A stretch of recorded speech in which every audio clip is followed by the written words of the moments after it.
for this session on failure theories. I hand over the session to Joshi sir. Thank you. Yeah. Okay.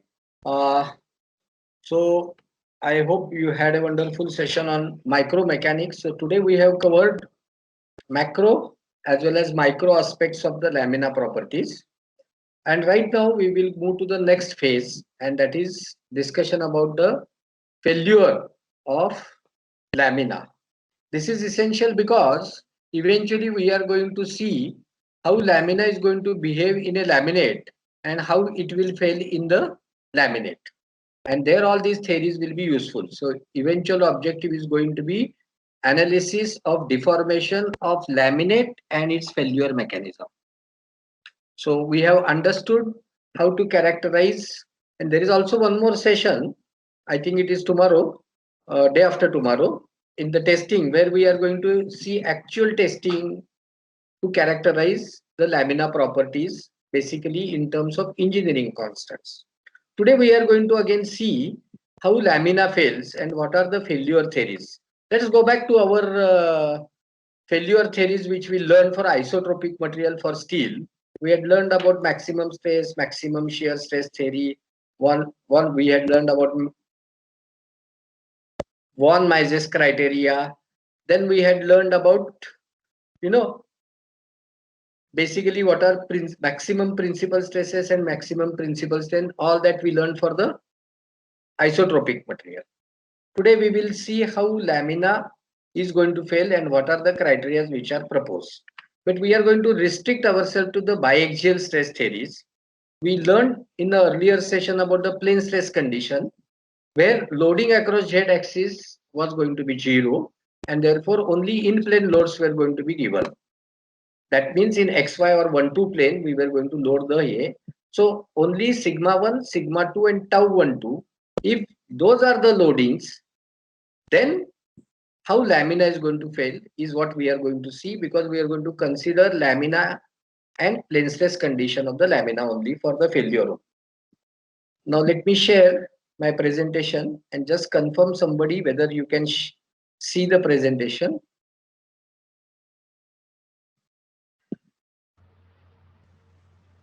Somebody please confirm whether you can see the presentation.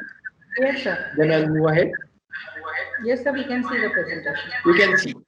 So the entire presentation is going to be related to basic introduction, need for understanding failure theories, procedure for application of failure theories. Somebody's mic is open.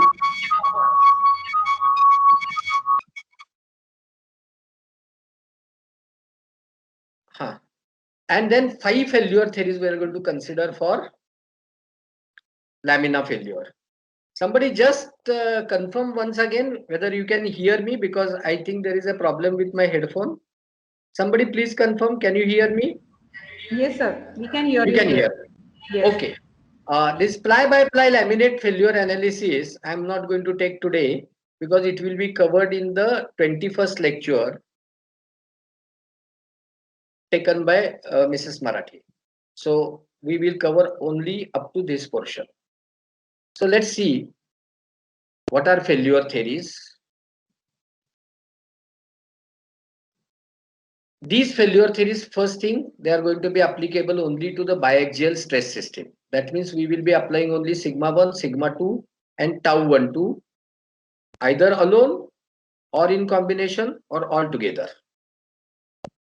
Now, let's understand what is meant by the failure theories in the first phase. For failure theories, they must always go from microscopic level to macroscopic level. They must explain, any failure theory must explain the mode of actual failure. That means a failure theory should have a philosophy behind it. There should be an hypothesis. That hypothesis usually is converted into some kind of a mathematical construct, and it should extend from macro to micro and from micro to macro level. That's the first essential condition of something getting classified as a failure theory. But today what we are going to see are not in real sense failure theories, but they would be criteria for failure theory. See, typically simplified failure envelopes today, which we are going to see, are not derived from physical processes on microscopic level. That means they won't give the reason for the mode of failure, which can be integrated from micro level to macro level, but are rather phenomenological theories which are based mostly on some kind of a curve fitting kind of technology. So there will be some hypothesis taken, and that hypothesis or criteria will propose that this is how the lamina will fail. They won't try to explain the fundamental philosophy about the mode of failure. That's so mere. So it will actually give a criteria with which we will be in a position to collect the data and then put it into some kind of a failure envelope. This failure envelope need not necessarily explain the mode of failure. So in that strict sense, these are not failure theories, but are rather the criteria of failure. So actually the failure envelopes are not restricted to the limit of multi-axial linear elastic behavior. The envelopes may mask the actual material phenomena that are occurring, and they may merely represent the levels of stresses at which the failure will occur. So certain phenomena like yielding before failure will not be explained with this criteria. So these are basically mere comparison of predicted stress envelope to that of the actual failure stress envelope in space. So these are phenomenological theories which are based on curve fitting. So this empirical approach involves the use of phenomenological failure criteria which predict occurrence of failure and not the mechanism of failure. And that's the main point. So the envelopes predicted by these criteria will mask events like yielding and certain. So last time we also discussed that the composites are preferred because they do not fail catastrophically and they give some kind of an indication like yielding, or typically in case of lamina it happens as a phenomenon of delamination of matrix from the fiber. So those things will not be predicted by this failure criteria. So at lower stress levels, certain phenomena do happen inside the lamina. Like, some of the fibers may actually get delaminated. That wouldn't be predicted by this criteria. And it is up to the designer to consider what is to be considered as the actual failure. Whether it is the delamination of the fiber from the matrix itself is to be considered as a failure, or complete failure means ability not to take a load and complete cracking is to be taken as a failure. And to that extent, these failure criteria actually are not theories, but they are mere predictions. And so that is the fundamental difference. Now, these criteria make the tensor transformation of strength. So we have seen stress, we have seen strain, we have seen stiffnesses. We also saw that the stiffnesses are very difficult to transfer. So we found a via media as to how to transform the stiffnesses, how to find out the stiffnesses. So we found out in the morning how transformed reduced stiffness matrix elements can be determined with mathematical manipulation. So here we are going to talk about the strength and the failure at a level of strength. Those will not be, so transformation of the strength in different direction is not going to be possible.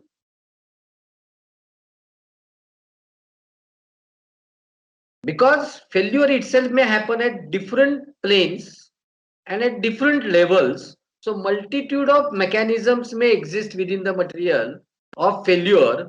Therefore, tensor transformation of strength or yield point, or what we call as the ultimate failure strength, in different angles is very, very difficult. So that's not an approach that is taken. So let's actually try to go into the actual way in which these failure theories or criteria are proposed. Now the basis of this failure criteria is by and large uniaxial strength data. That means we are going to consider the lamina aligned with the principal material direction, then collect a data which is related to the engineering constants in principal material direction. We are also going to collect the data of failure of the material or failure of the lamina in the principal material direction. So measurement of strength of material are based on uniaxial strength data information in principal material direction. Then we are going to use this collected data in principal material direction by using some hypothesis, or we are going to predict based on this data in principal material axis as to how failure may happen in some other direction. And that's one of the shortcoming of these failure criteria, because the data is only going to be collected in principal material direction, and we are going to predict the failure which may happen in infinite number of planes that exist in the material. So why actually uniaxial and principal material direction data only? First thing, it is experimentally very easy to determine. So we will consider the lamina, find out its principal material direction, take in that direction only the testing, and find out what is the failure in that particular direction. That becomes absolutely easy, simple. Mathematics is also simple because we saw in the morning the stiffness matrices related to that. So another reason why only in principal material direction, because any direction other than the principal material direction, there are infinite directions. So from which direction to take data?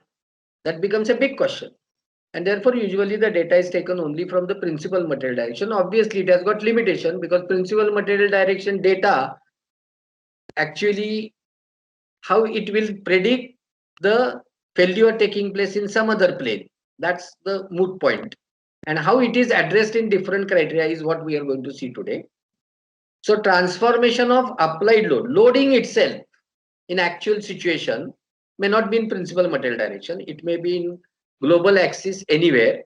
So first thing that we need to do while solving the numericals is basically transformation of applied load to the principal material direction. We need to also do the transformations into various planes where failure may be taking place. We also therefore need to use transformation of stress strain relationship, and this is actually the usual methodology of finding out the criteria for failure. So what is the general procedure? So I'll explain. If you open any book, they would be giving in some different formats. So I simplified as stepwise procedure, a generalized procedure as to how to use any given failure criteria. The first important step is first determine experimentally the failure strength in principal material direction. Collect the uniaxial strength data or biaxial strength data if it is required by some criteria, because there is only one or two criteria, only one criteria in fact, Sai and Wu criteria, where biaxial strength data is required, but otherwise most other failure criteria require only uniaxial strength data. That means they require only the failure strength in a given principal material direction. That is all they require. So step one is experimentally determine the failure strength in principal material direction. So you have to first take a lamina, identify its principal material direction, cut the samples in that direction, and start taking the tests. So for example, if I require tensile strength in direction 1. Then I have to identify the lamina, direction 1, cut the sample in that direction, use universal tensile testing machine and load it till it fails. Note that failure strength as failure taking place in uniaxial direction, direction 1 in tensile failure. Similarly for compression or shear in other direction. Step 2 is once you collect all the failure strength that whatever the criteria demands, once you collect all that strength data, step 2 is basically transform applied loading to principal material direction. Here we are going to use transformation equations which we saw in the morning. So those transformation equations we will be using will transform the applied stresses or the applied load to the principal material direction. That is the step 2. Step 3, use criteria. There are 5 criteria. So each criteria proposes an hypothesis. Use that criteria and then plot the failure envelope. So conclusion part is step 4. Any point outside the stress envelope indicates the failure. Any point within the stress envelope is safe. So again, I will repeat, and this is very, very important. Step 1, collect uniaxial failure strength data in principal material direction. Only one test, one failure criteria, that is Sai-Wu failure criteria, requires a biaxial strength data. So if it is required, collect that biaxial strength data by carrying out a biaxial test. Step 2, transform applied stresses to principal material directions. Then step 3, use the criteria, plot the failure envelope.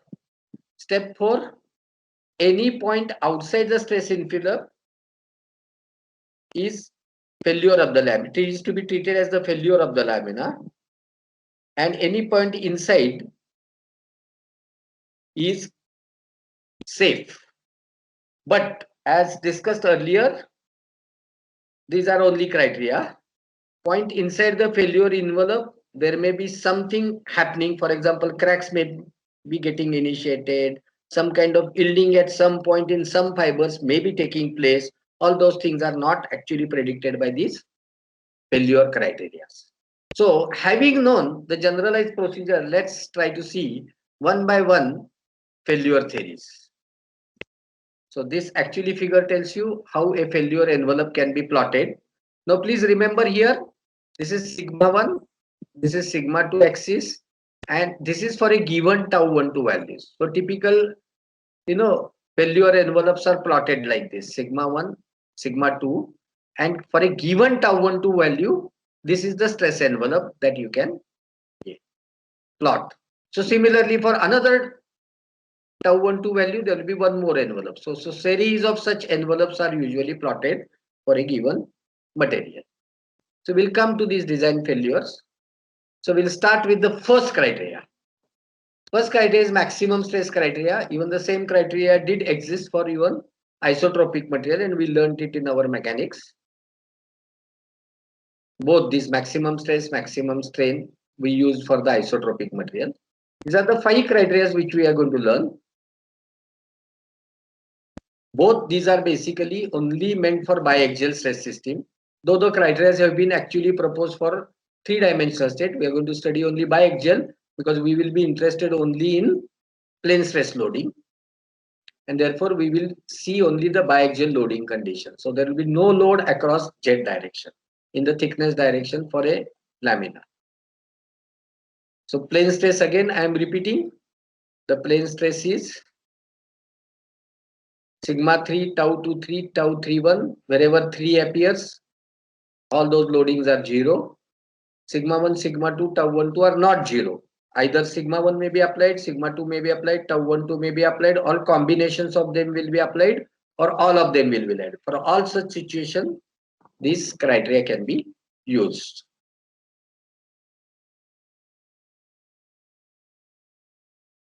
Okay. Now, the notation system that we will be using for all the theories, just see those notation systems. Tensile strength in direction 1, we will say xt, T for tensile.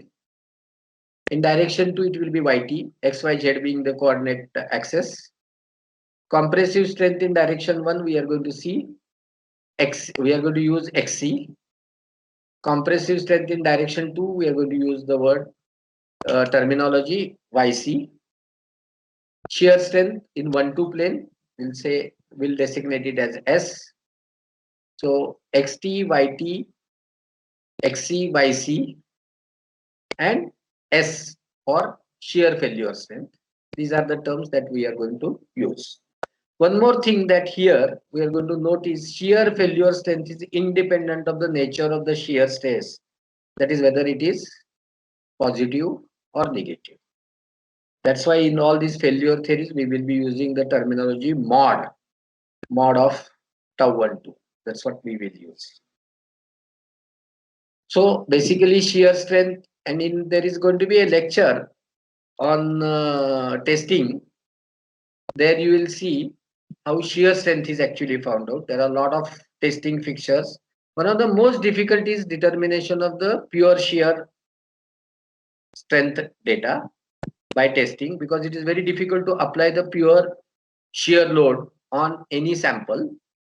You have already learned, because there is a lot of coupling that exists in these laminas. So application of the pure shear is one of the most complicated thing, and there are n number of tests proposed to ensure that we get the real time and good data. So the complications so far as testing is concerned is only in finding the genuine and the proper and the correct data for the shear failure strength, and not for tensile compressive strength.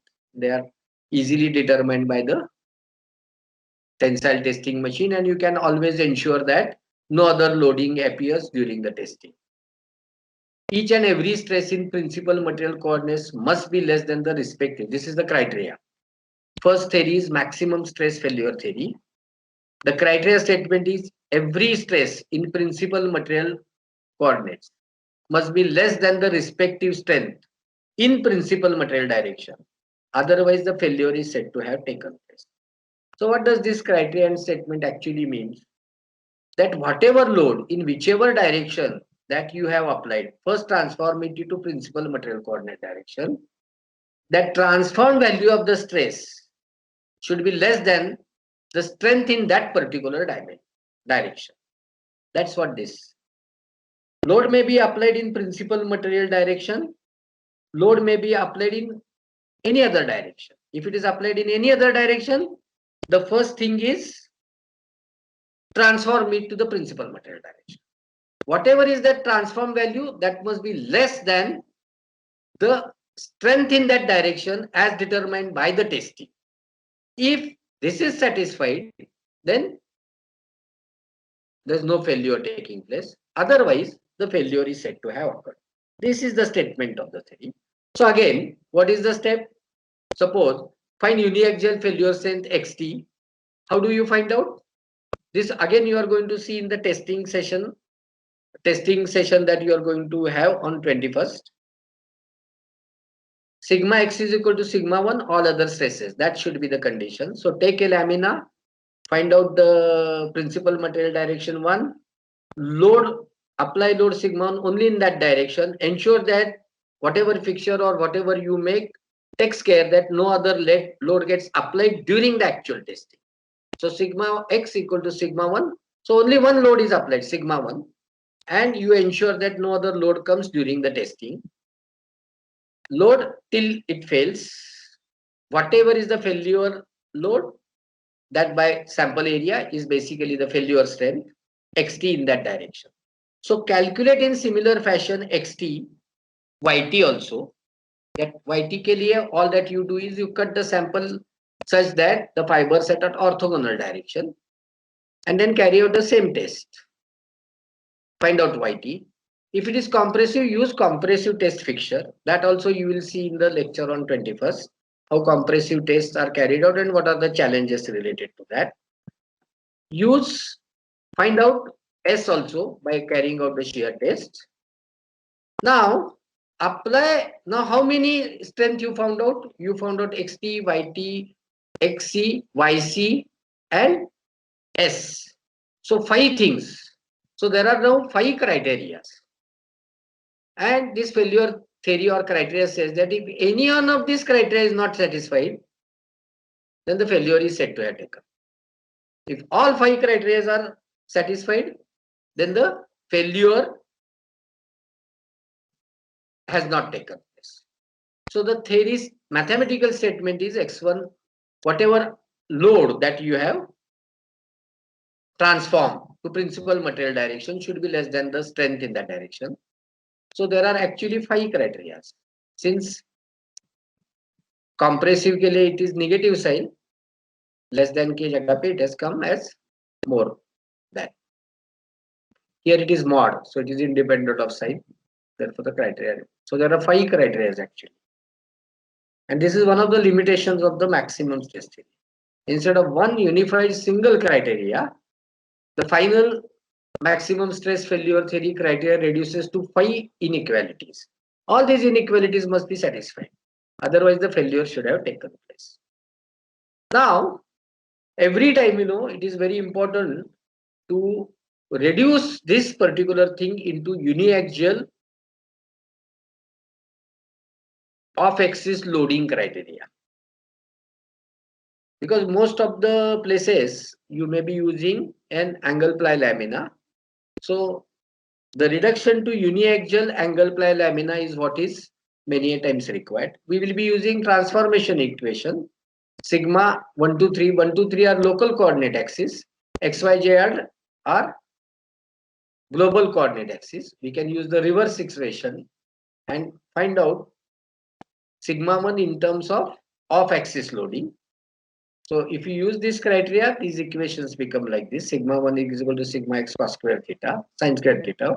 In the morning, we saw transformation matrix for plane stress condition. The same transformation matrix we are going to use here and convert it into sigma 1, sigma 2, sigma tau 1, 2. We are going to convert it into sigma x, sigma y. And then we are going to actually use the failure strength and substitute it in the earlier equation of inequalities. In the same inequalities, we're going to substitute in terms of sigma x, sigma y, and that can be converted into off-axis loading criteria. Xc divided by cos square theta, yc. So this criteria has become, when we combine into A, still you have got 3 criteria, 3 equations. These inequalities have to be satisfied for the maximum stress theory. Now, what are the limitations? See, this is just a mathematical juggling that we have converted into uniaxial off-axis loading. That's all about it. Otherwise, the failure.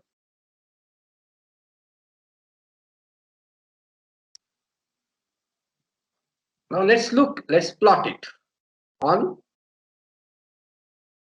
some kind of a curve. We saw that there are, for off-axis loading, this is the off-axis angle. There are 3 inequalities that we saw earlier. So these 3 inequalities have been plotted here. This is second, this is third. So the minimum wala, so this is the envelope. ये जो envelope है नीचे का, this is the actual stress envelope. If points lie here, there is no failure. Any point goes out, the failure has taken place. That is the criteria. This is for off-axis loading. The graph has been plotted. Now,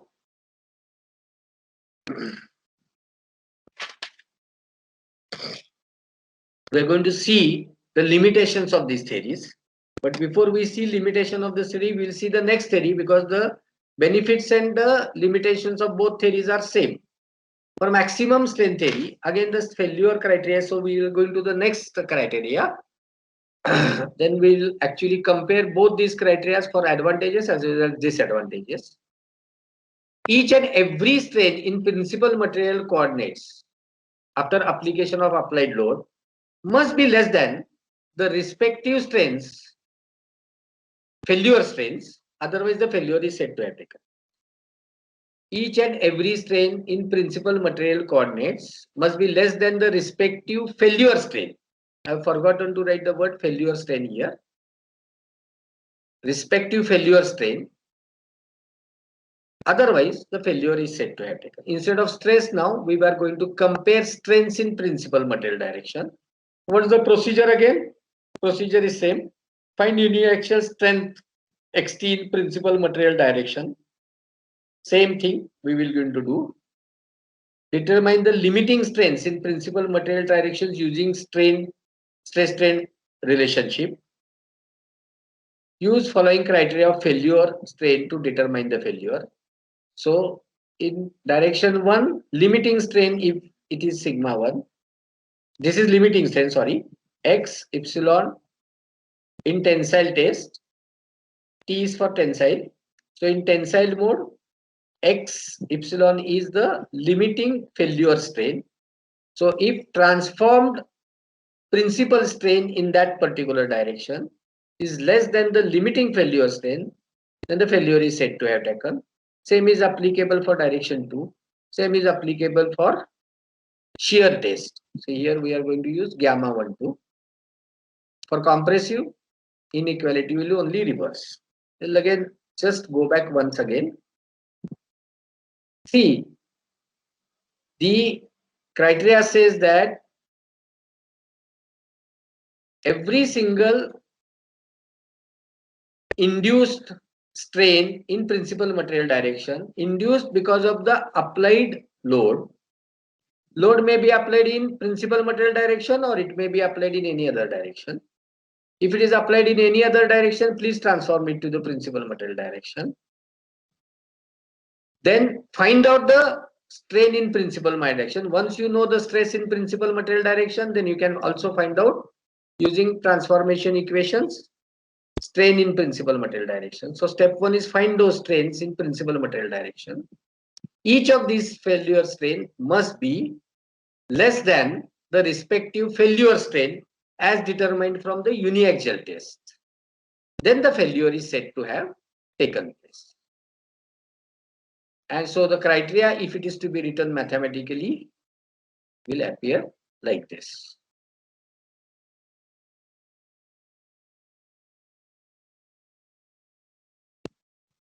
So x epsilon or x epsilon c is the tensile or compressive member strain. Okay. Step 4, either of these criteria is not failure is said to have taken place. Strain equations. Now we'll see how it is actually found out. Just write down those transformation equations here. Epsilon 1 in terms of engineering concept. This is the load. Nu1 2 is the Poisson's ratio. Using transformation equation, you can write the equation for epsilon 1, epsilon 2, gamma 1, 2. You can substitute off-axis loading data also here. If you do that, then you get epsilon 1 in terms of angle and the off-axis loading. Then the criteria can be written for off-axis loading like this, xt divided by epsilon 1. Again, these are different criteria, not one criteria, not one unified criteria, just like maximum stress theory. Now, so final criteria reduces like this. It's just a mathematical way of representation. So let's look into the maximum strain failure criteria. Now the curve may appear exactly similar to maximum stress criteria. Like this, like this, like this. So there you have got, so all points which lie below these are safe. Anything above it is said to have failed. Now just let's compare with maximum stress and then we'll see both criteria together.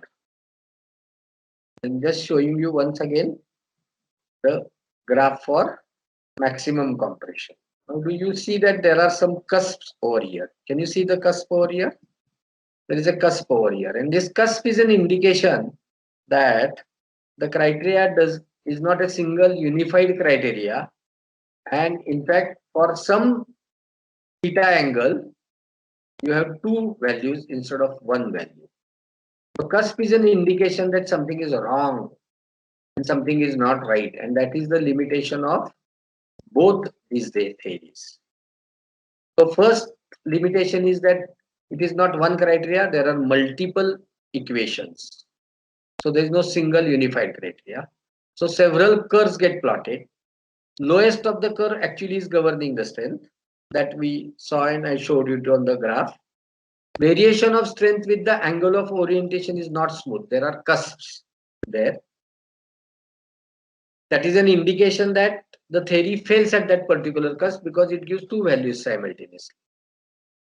Agreement with reality for many composites is not actually good. For some composite it works well.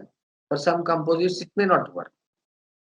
This theory nowhere takes into account the various kinds of couplings that we saw. We saw the coupling of shear to normal stress to shear strain, between shear in one plane to shear in another planes. All those phenomena, nowhere these theories have taken. All that their theory says that key failure strain in principal material direction and induced strain in principal material direction, it should not exceed. That is what the theory says. So it takes into account what is happening in the principal material direction only. It doesn't bother about what is happening in infinite number of planes that may exist in the composite. And it does, and the actual, because of the coupling, loading in some plane in the composite may exceed the strength in that particular plane. And this phenomena is simply not accounted in both of these theories. Maximum strain theory takes into account Poisson's ratio, which to some extent accounts for normal stress to normal strain interaction. But the other two coefficients, like coefficient of mutual influence of the first kind and the second kind and Chenso coefficient, have simply not been considered. So, what we will be doing is we will be moving to the next theory. Next theory actually is a modification of this maximum stress and maximum strain theory, in that he has tried to evolve a hypothesis whereby some amount of coupling effect is taken into account. In this criteria, there is going to be a product of sigma 1 and sigma 2, which is an indicator of some kind of coupling effect. We will come to that. So let's see the first criteria and then we'll have an idea. It has been proposed for orthotropic materials. So this is the big statement of Tsai-Hill failure criteria. So just look at this criteria. This is not a very difficult criteria. It's a very simple criteria that way. But there is some philosophy behind it. G, H, F, H, F, G. These are all up to N, M, N. These are all strength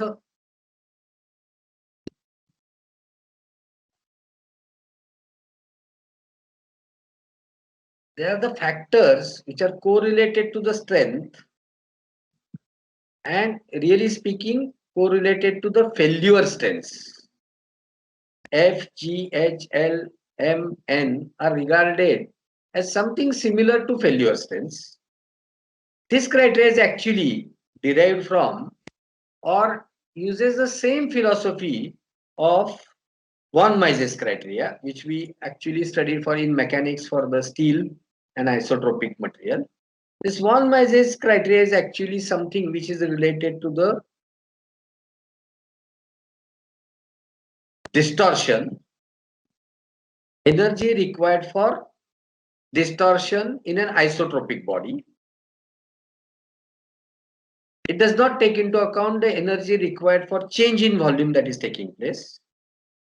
Unfortunately, in orthotropic material, this distortion cannot be separated from dilation or change in volume.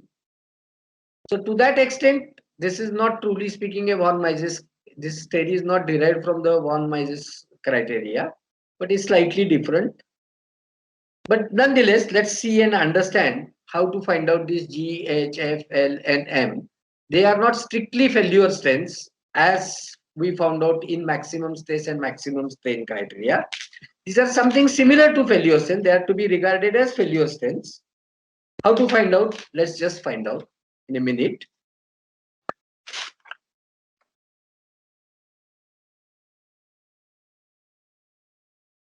So in that equation, if only tau12 is applied, so what would happen in this equation, and no other stress is applied? So sigma 1 will become 0, sigma 2 will become 0, all these things will become 0.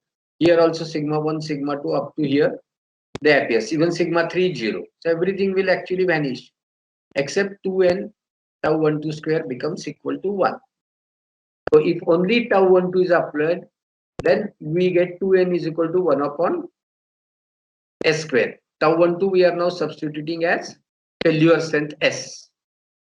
So if you carry out that stress test at the point of failure, whatever is the shear stress, that is basically shear failure stress. So we have just substituted it as S square. So we get the value of N. Similarly, if only sigma 1 is applied, so let's go back to this equation, only sigma 1 is applied, rest everything is 0, then you get G plus H bracket square, G plus H into X square equal to 1. So G plus H divided by sigma 1 square is X. If it is tension, then we'll write XT square. If it is compression, we'll write XC square.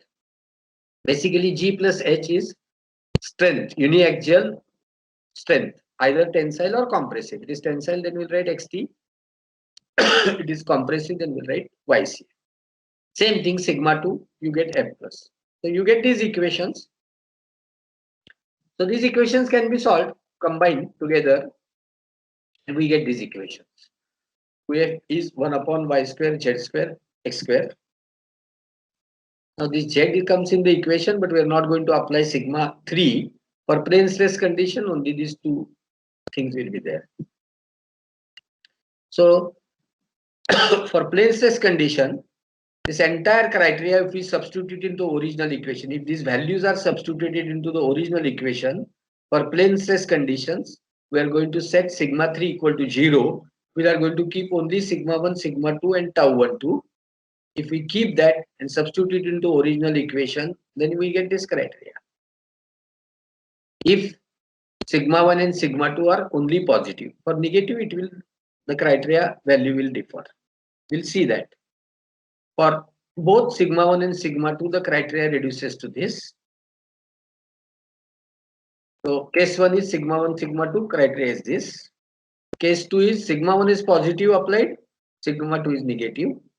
Then the quadrant changes, and then you get this equation for the Tsai-Hill criteria.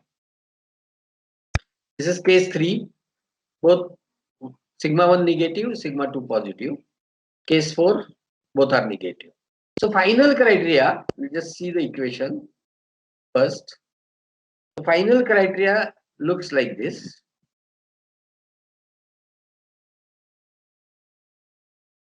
This criteria looks like this. One sec. Criteria looks like this. For the first quadrant, there is a different equation. For the second quadrant, there is a different equation. Third different and fourth different. For different values of tau12. This is how these stress envelopes are usually plotted. And if we actually plot, we are going to see how it is getting reduced to the uniaxial situation. These are the criteria. If we want to reduce to uniaxial off axis strength data, applied load is at an angle, load applied is transformed using the transformation equations. Then, and if we substitute these transformed equations into the original criteria, then for first quadrant, you can write the equation like this. This is the equation for the first quadrant. Something similar to that, other quadrants also you can write equation. And if we plot the graph, just like maximum stress and maximum strain theory, this will look like that. Now note the difference. Now there is only, this line is appearing almost much smoother than what it was for maximum stress and maximum strain. Now look at the graph for maximum stress or strain, and then you'll understand what is meant by a smooth curve. Just going back to that figure. Just look at this. This was like this. Whereas in Tsai-Hill, the same curve is now much smoother.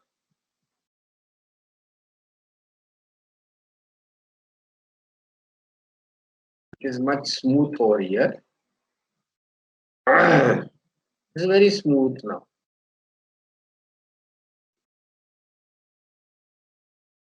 Now, what are the merits of this Sahi-Hill criteria? We have to see the equation also first. And there's one point that I want to make. In any of these quadrant equation, you see the product here, x into y. Can you see this product, sigma 1 into sigma 2? This is basically trying to indicate that it is taking into account some kind of coupling effect. This product is a new quantity altogether of sigma 1 into sigma 2 divided by distance.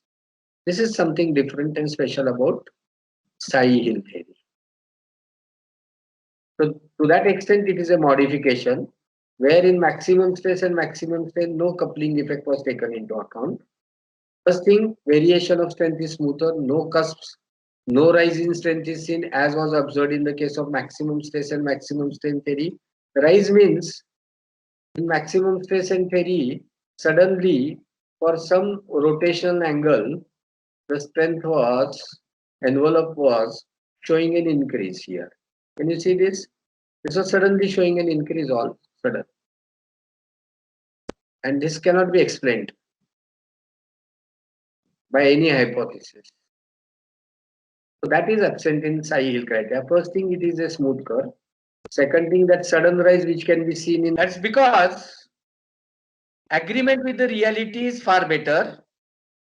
So the generalized statement reads like this: Fi sigma I plus Fij sigma I sigma j equal to 1 for Ij varying from 1 to 6. That's the complete generalized statement of Sahi-Wu failure criteria. Now, for plane stress condition, this whole criteria can be reduced to a very simple form. See, this I varies from 1 to 6. Now you have got a funny term here, Ij, with two subscripts used. We'll see actually what is this component that appears as F12 over here.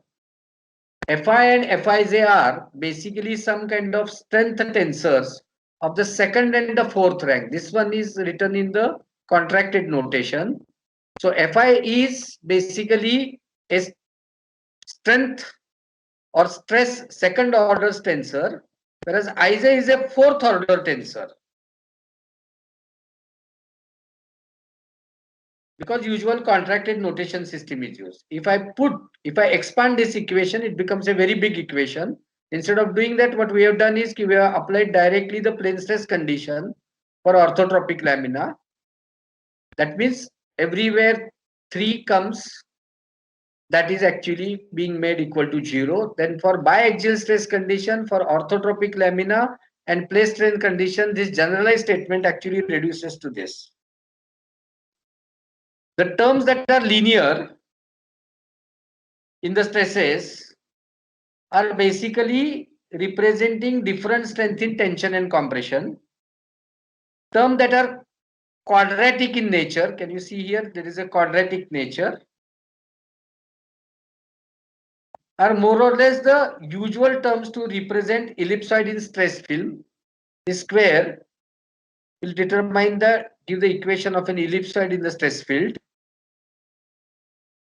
However, one curious parameter is over here that is called as F12. This is a tensor of the fourth order, and this is the unique feature of Sahi and Wu criteria. So let's again revise once again. The generalized statement is Fi sigma I plus Fij sigma I sigma j equal to 1 for Ij varying from 1 to 6. The statement, if expanded, becomes very big. So what we have done is we have directly written this statement for plane stress condition and orthotropic lamina.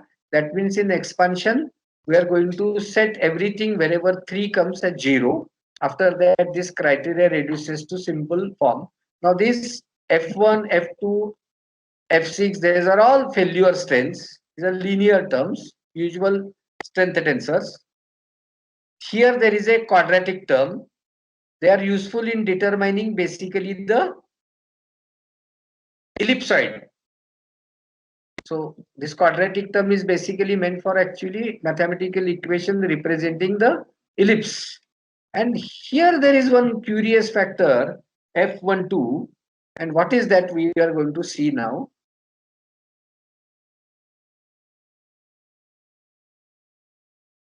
This fourth order stress tensor F12 is a combination of various strength and biaxial failure strength. The coefficient of the product sigma 1 and sigma 2. Even in the equation, it appears as a coefficient of product of sigma 1 and sigma 2. This one is a tensor of the fourth order, and this is usually determined by some kind of a biaxial failure strength. So let's again see how we can determine all these strength tensors. So first test that you have to carry out is basically sigma 1 is equal to sigma tensile, all other stresses 0. Then this entire equation will reduce, this rest everything is 0. So only F1 sigma 1 becomes equal to sigma 2. So by carrying out uniaxial test F1 xt, suppose we carry out tensile plus F11 xt square, where there is no product of A, equal to 1.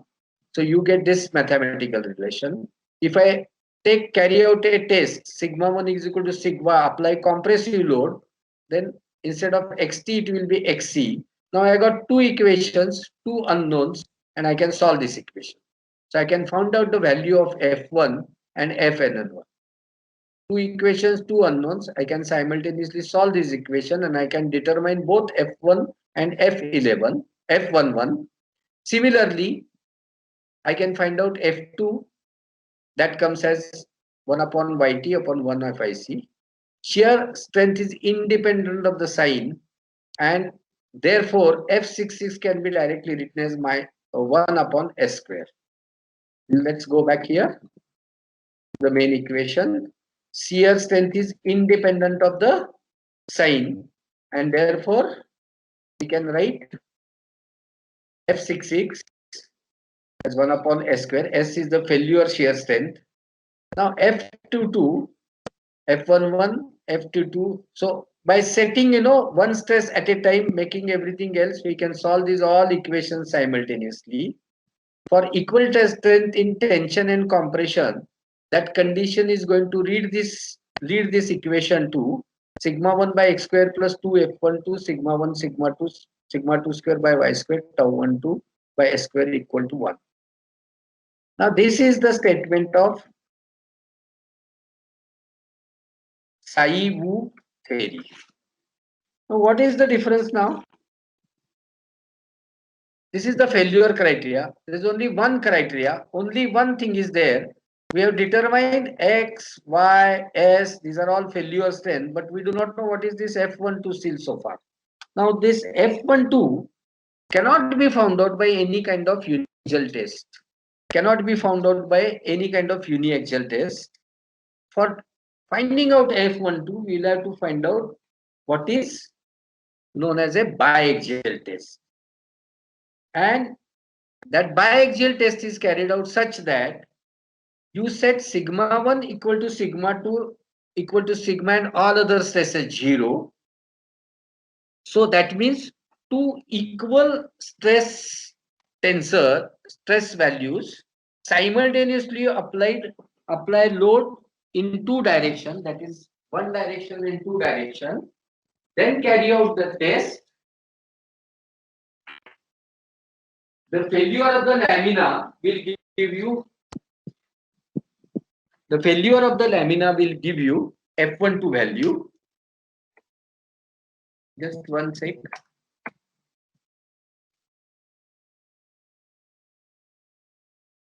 Equal to sigma 2 and all other stresses 0. Substituting in equation for orthotropic material in plane stress condition, you can write this equation F1 plus F2 sigma plus F11 F22 plus 2 F12 sigma square equal to 1. From this equation, you can write the value of F12.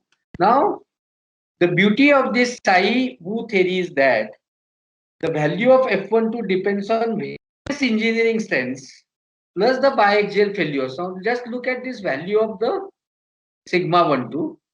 It is also dependent on xt, xc, yt, yc. It's all dependent on that. So F12 is a fourth order tensor, which itself is again in turn a function of xt, xc, yt, yc. That means tensile failure strength, compressive failure strength in direction 1 and 2. And the beauty of this entire Saï-Woo theory is that it can be reduced to Saï-Hill criteria also.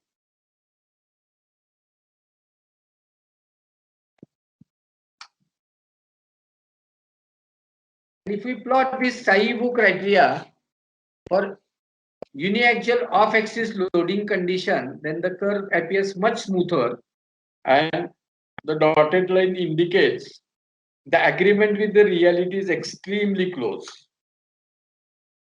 What are the merits of this Saï-Woo failure criteria? Better curve fitting capabilities, smoother curve.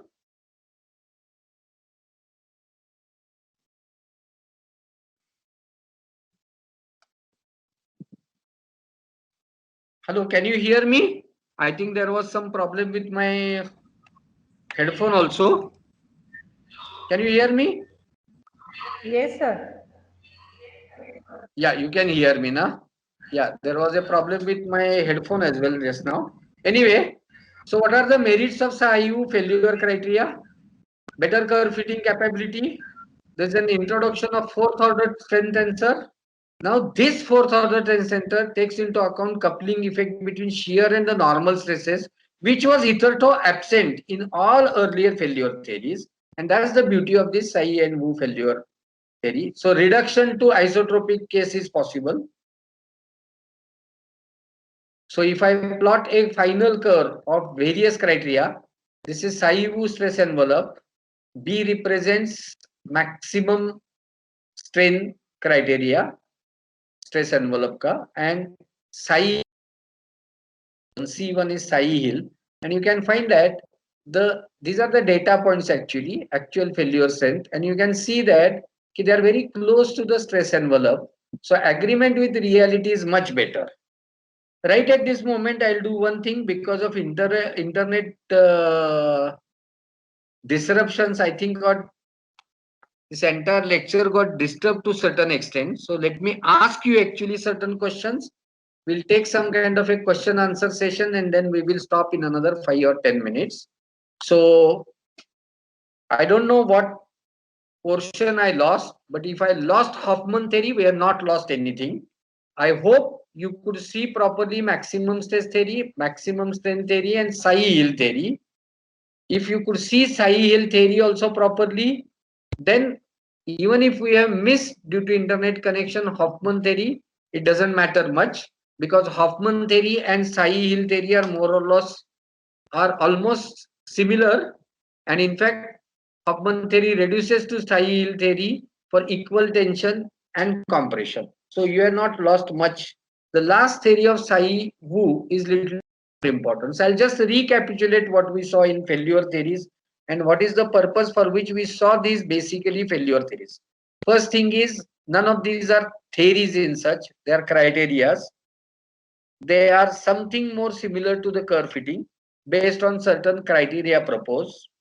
First two theories, maximum stress and maximum strain, are not unified failure criteria, but multiple criteria proposed, and therefore when we actually plot the actual data, we find that what theory proposes is there are a lot of cusps or dislocations. There is no smooth curve, and in fact at some point there will be two data points for the same angle if we plot for the off-axis data.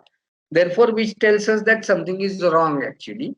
First thing, it's not one unified criteria, there are multiple criteria in both maximum stress and maximum strain theory. I'll just stop sharing so you can see me. And hello. Hello. Yeah. I actually this entire lecture got disturbed because of the internet disconnection, but nonetheless I'll just recapitulate and sum up. First thing, maximum stress and maximum strain, it is not unified criteria, there are multiple criteria. Second thing, agreement with reality is not that good. When we plot for off-axis data, we find cusps on the A, which indicates that something is wrong. And in that particular region, even the proposed criteria also fails. The next theory that we saw in detail was Tsai-Wu theory, which is more related to distortion energy to certain extent, and therefore many times it is considered to be close to von Mises criteria. And the beauty of Tsai-Hill criteria was there was a product of sigma 1 and sigma 2, which tells that it takes into account some kind of a coupling effect. Both maximum stress and maximum strain theory do not account for any kind of coupling whatsoever. Normal stress to shear stress to normal strain, shear to shear in other planes. All those kinds of coupling effects are not taken into account maximum stress and maximum strain theory. Tsai-Hill has got some amount of accounting for coupling effect because there is a product of two strengths there in the final equation of Tsai-Hill theory. Tsai-Wu theory, the agreement with the reality is slightly better, the curve is much smoother, and it introduces one more additional concept, and that concept is that of fourth order strength sensors F12, which we saw in the mathematical equation. This F12 itself is a function of XTYT. That means it's also a function of the uniaxial strength failure strengths. So this F12 fourth order tensor determined by some kind of a biaxial test is an actual indicator that it is taking into account the coupling taking place in various planes. To that extent, this Tsai-Wu failure theory is considered comparatively better because it gives a one unified criteria. Second thing, it takes into account some kind of coupling effect. And the third thing, the curves are extremely smooth and closer to the actual reality.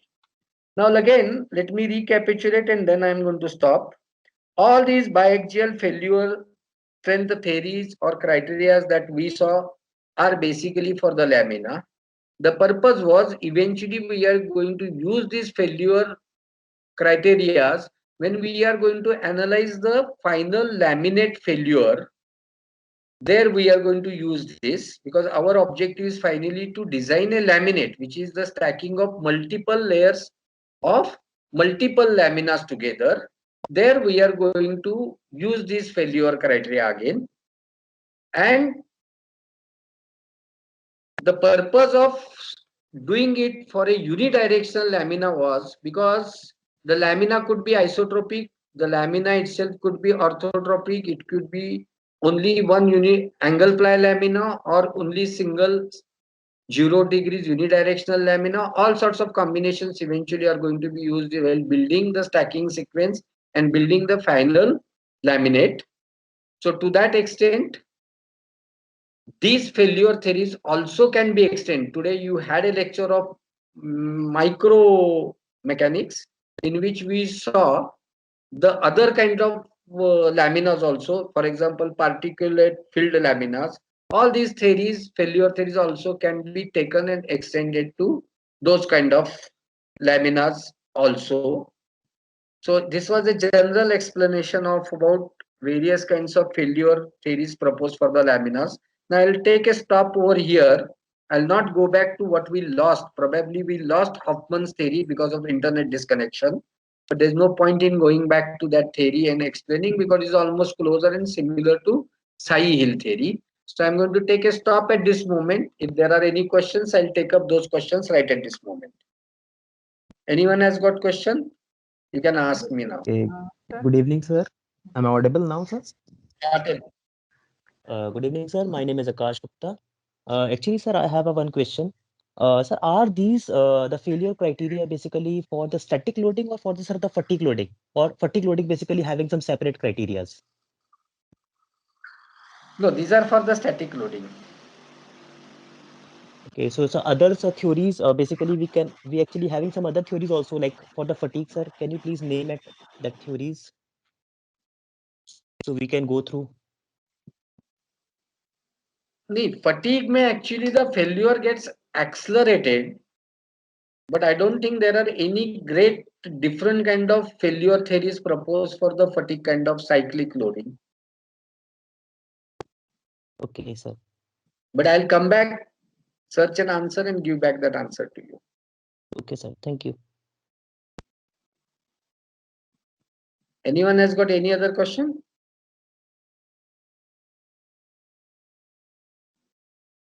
Then I'll take up that question.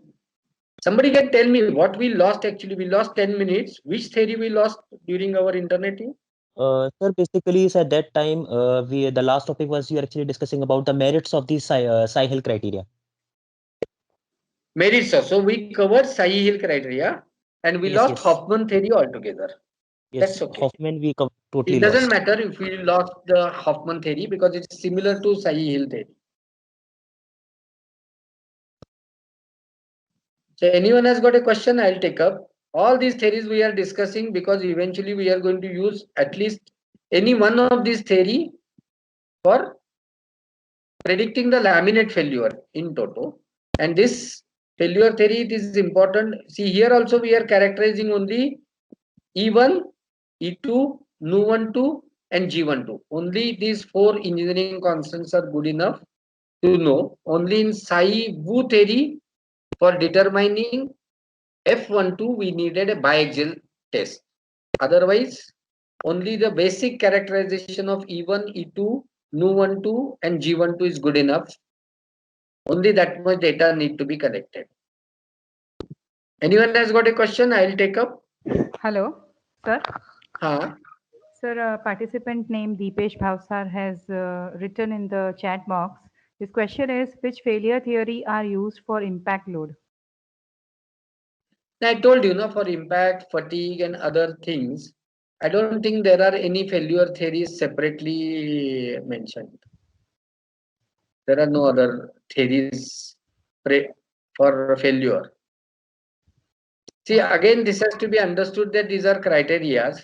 These are not theories per se. Theory requires complete reduction to microscopic and molecular level. So physical phenomena requiring telling us as to why the failure is taking place, the mechanism of failure, mode of failure, everything is usually taken into account in when a theory is predicted. These that way are not theories, these are criteria of failure. So these are basically more related to some kind of a curve fitting technique rather than anything else. So that way none of these, even these 5 things that we discuss are not theories per se, they're actually criteria. So for fatigue, impact, I don't think there are any specialized different kind of failure theories. Thank you, sir. I think Deepesh has got his answer. Participants can ask questions. You can mail me questions, probably we can discuss, because many things will get clear while you are doing the testing session. And then we are going to take one case study also on 21st. Tomorrow we will go to actual laminate construction and finding out the stiffnesses in terms of ABD matrices. Once this entire background is over, then probably the final lecture, testing and case study will become much more clearer.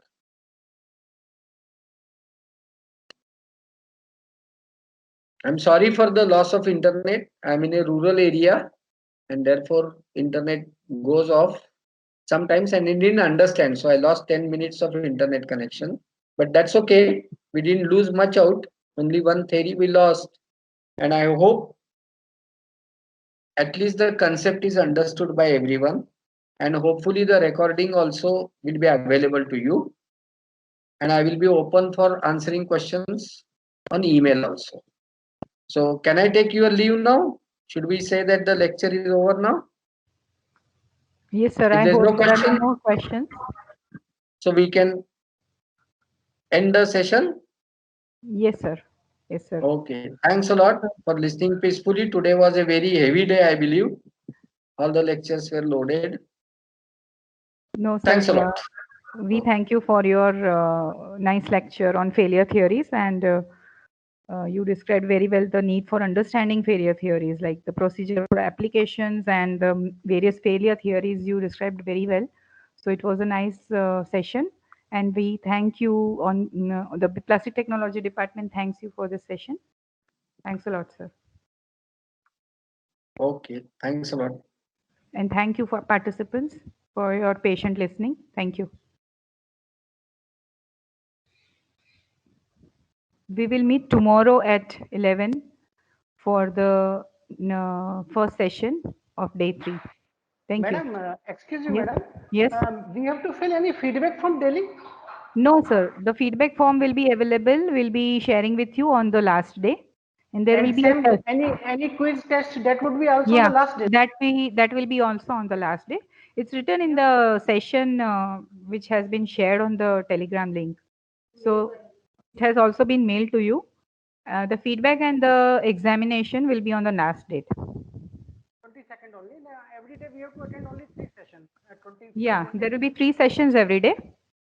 And on the 22nd, that will be after the third session, there will be a feedback and examination. Every day attendance would be updated on the mail whether we are present or absent. Yeah, sir, we are taking it through the MS team. So it's all automatically getting downloaded.